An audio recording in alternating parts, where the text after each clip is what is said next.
BUMN di Indonesia itu artinya negara berbisnis. Kita urai sedikit maksudnya. Negara atau nation yang merupakan payung terbesar dari sebuah bangsa atau beberapa bangsa dalam suatu wilayah geografi. Banyak bangsa atau banyak ras bisa berada dalam sebuah negara. Amerika misalnya adalah sebuah negara yang paling banyak bangsanya beragam tinggal di sana. Bukan suku lagi, bukan etnik, tapi bangsa atau ras. Bangsa atau ras seperti Caucasian, Negro, Oriental, dan lain sebagainya, di mana ada 5 ras besar seperti simbol 5 ring Olimpiade. Kemudian bangsa memecah lagi menjadi suku atau etnik. Panjang deh kalau kita membicarakan hal ini. Kita skip aja dulu ya. Tiongkok yang besar itu satu bangsa dengan etnik Han atau suku Han yang menguasai 91% populasi di Tiongkok. Sungguh, jadi agak gampang mengelola negara sebuah wilayah di mana bangsanya tersebut mayoritas satu suku. Sebagai catatan, suku Han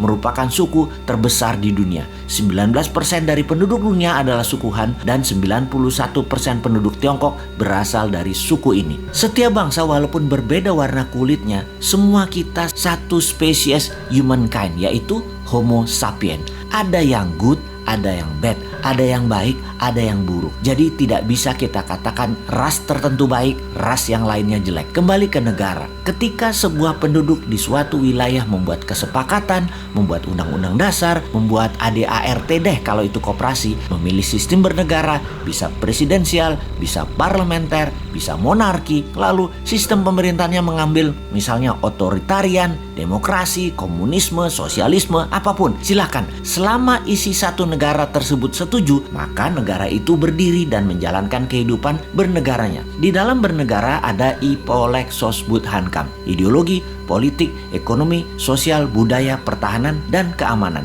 Itu pun dipecah lagi di setiap bagian, punya sistem berbeda lagi di setiap negara satu dengan negara lainnya. Kita bicarakan pertahanan misalnya. Di Tiongkok dan Amerika ada 6 angkatan perang. Indonesia cuma 3 misalnya. Dalam membangun ekonomi misalnya lain lagi. Di Amerika dan Tiongkok pakai printing money berbasis proyek. Sementara di Indonesia pejabatnya memilih pakai dolar Amerika baru bisa cetak rupiah dalam berekonominya. Di Tiongkok negara dengan satu partai, yaitu Partai Komunis, yang membuat negara Tiongkok berideologi komunis. Karena sistemnya satu, yaitu komunis, maka kelolaannya bagi mereka yang ingin menjadi pejabat publik atau abdi masyarakat, ya join the party, ya gabung dengan Partai Komunis. Ada 90 juta anggota Partai Komunis Tiongkok atau PKC itu. Semuanya pejabat publik dan BUMN-nya ya anggota partai. Di sisi kelolaan aset, BUMN Tiongkok bukan punya negara, tetapi punya partai Komunis Cina. 1,5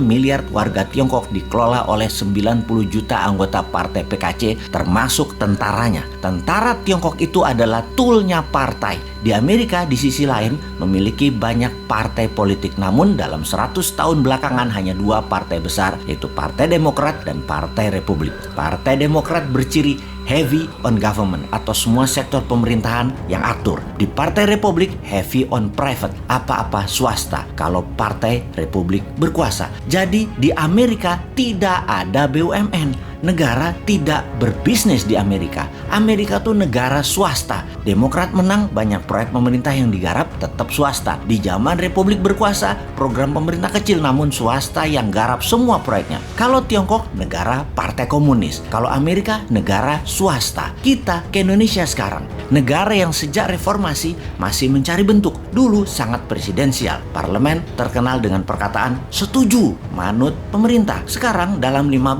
tahunan terakhir, Parlemen DPR balas dendam, mengendalikan pemerintahan kebanyakan. Jadi bentuknya sekarang lebih ke arah parlementer. Partai politik dan politik menjadi di segala lini, membuat Indonesia menjadi negara politik. Mau kaya di Tiongkok, join Partai Komunis.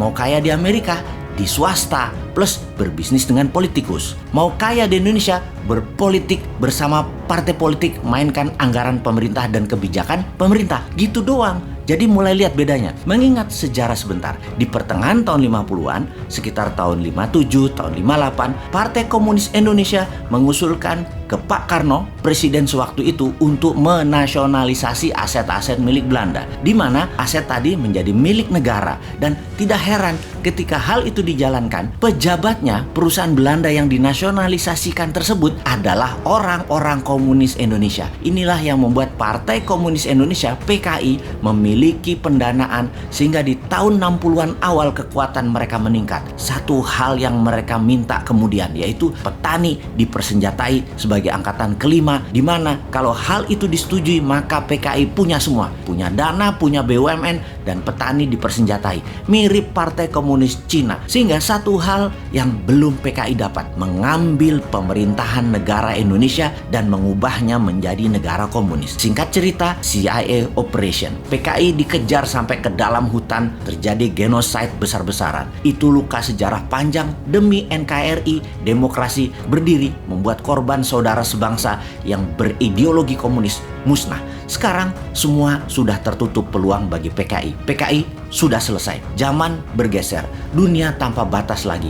Dunia menjadi global, digital, dan internet membuka semuanya. Perang berubah. Bukan lagi military war, tetapi economic warfare. Untuk itu, kita sebagai negara ke depannya harus mulai menata apa yang terjadi ke depan untuk anak cucu kita.